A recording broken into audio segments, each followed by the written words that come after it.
بسم اللہ الرحمن الرحیم۔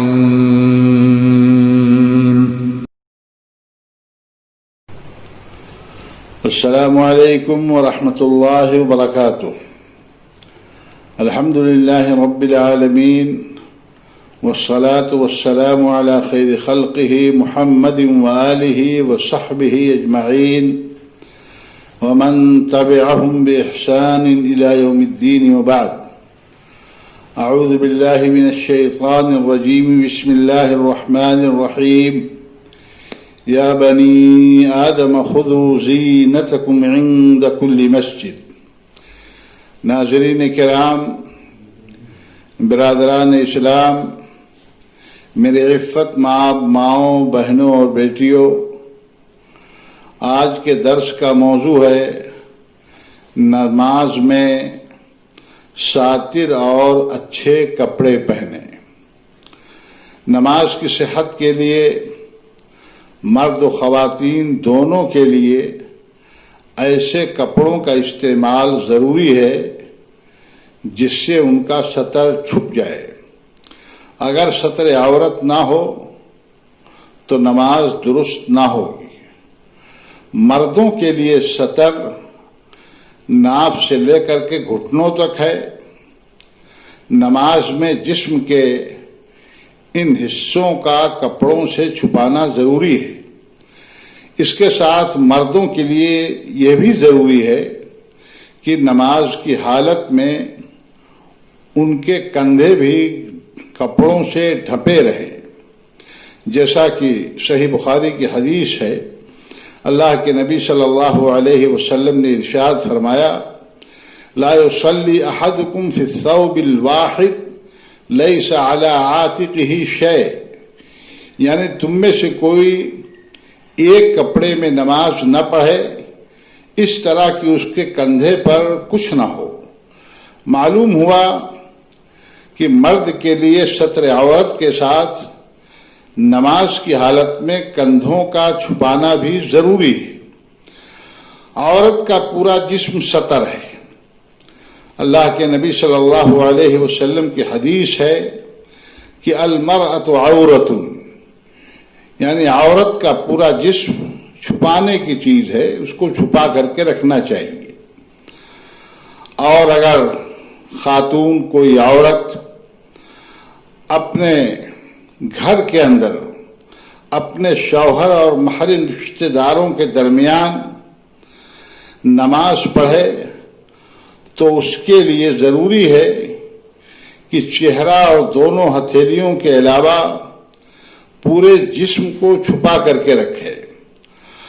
اور اگر اجنبیوں کے سامنے اسے نماز پڑھنے کی ضرورت پڑ جائے تو ہتھیلیاں اور چہرے بھی وہاں چھپائے جائیں گے۔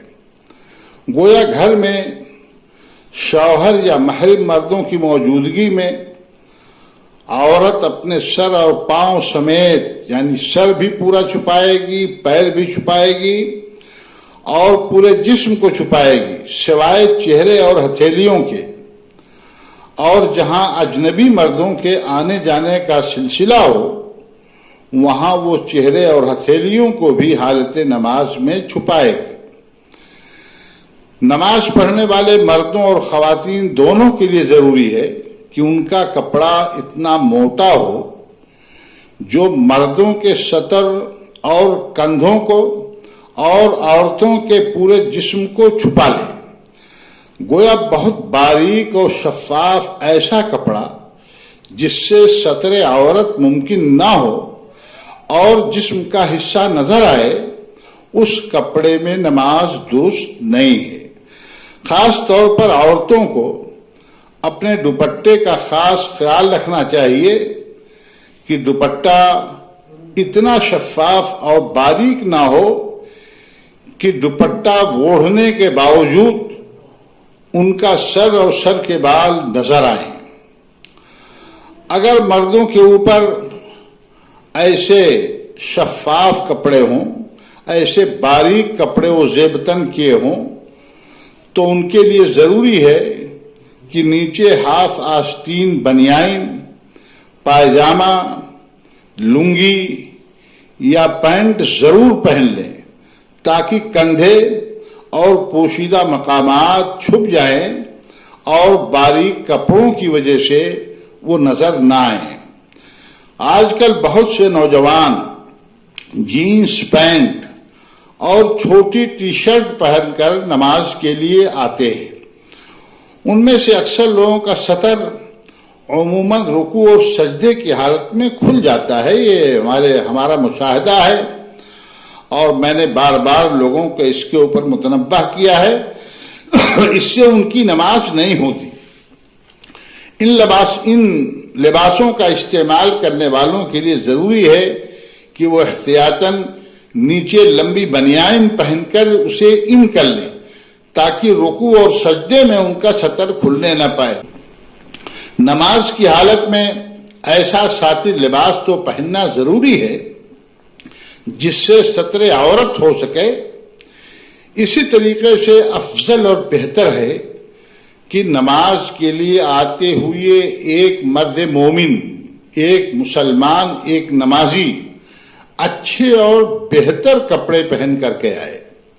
دیہاتوں میں بالعموم یہ دیکھا جاتا ہے کہ لوگ بنیان اور لنگی پہن کر نماز کے لیے آ جاتے ہیں۔ شہروں اور قصبوں میں بھی بعض لوگ ایسے معمولی گھٹیا کپڑوں میں نماز کے لیے آ جاتے ہیں جنہیں وہ بالعموم سونے کے لیے اور گھر میں پہننے کے لیے استعمال کرتے ہیں، مثلا لوور یا انر وغیرہ۔ یہ کپڑے اگر ساتر ہیں یعنی ان سے سطر چھپ جاتا ہے تو بلا شبہ ان میں نماز ہو جائے گی، مگر یہ چیز خلاف اولا ہے۔ بہتر یہی ہے کہ اچھے اور مناسب لباس پہن کر کے اللہ کی عبادت کے لیے مسجد میں آئیں۔ اللہ تعالیٰ کا ارشاد ہے، اللہ نے انسانوں کو مخاطب کیا، یا بنی آدم خذوا زینتکم عند کل مسجد، اے آدم کی اولاد تم ہر نماز کے لیے اور مسجد میں آتے وقت زینت اختیار کرو۔ اس آیت کریمہ کا اگرچہ ایک خاص شان نزول ہے، تاہم اس کے عموم سے اتنی بات ظاہر ہوتی ہے کہ نماز کے لیے مسجد آتے وقت زینت کا لحاظ کرنا چاہیے۔ ویسے بھی ہمیں اگر کسی آفس میں جانا ہوتا ہے یا کسی بڑی شخصیت کے لیے ملاقات کے لیے جانا ہوتا ہے تو ہم پوری تیاری کے ساتھ جاتے ہیں، اس کے لیے اچھا لباس زیب تن کرتے ہیں۔ تو مسجدیں تو اللہ کا دربار ہیں، مسجدیں اللہ کا گھر ہیں، وہاں جاتے ہوئے ہمیں مزید زینت اختیار کرنا چاہیے، اور معمولی ناقص اور گھٹیا کپڑوں میں ہمیں ہرگز مسجدوں میں نہیں آنا چاہیے۔ ہمیں اس بات کا اپنے طور سے پورا لحاظ و خیال کرنا چاہیے کہ ہم اللہ رب العالمین کی بارگاہ میں جا رہے ہیں، اللہ سے گفتگو کے لیے حاضر ہو رہے ہیں، اللہ سے سرگوشی کے لیے جا رہے ہیں، اس لیے ہم اچھے کپڑے پہن کر کے اللہ رب العالمین کے سامنے پہنچیں تاکہ ہماری حیات کو دیکھ کر کے اللہ رب العالمین کو خوشی حاصل ہو۔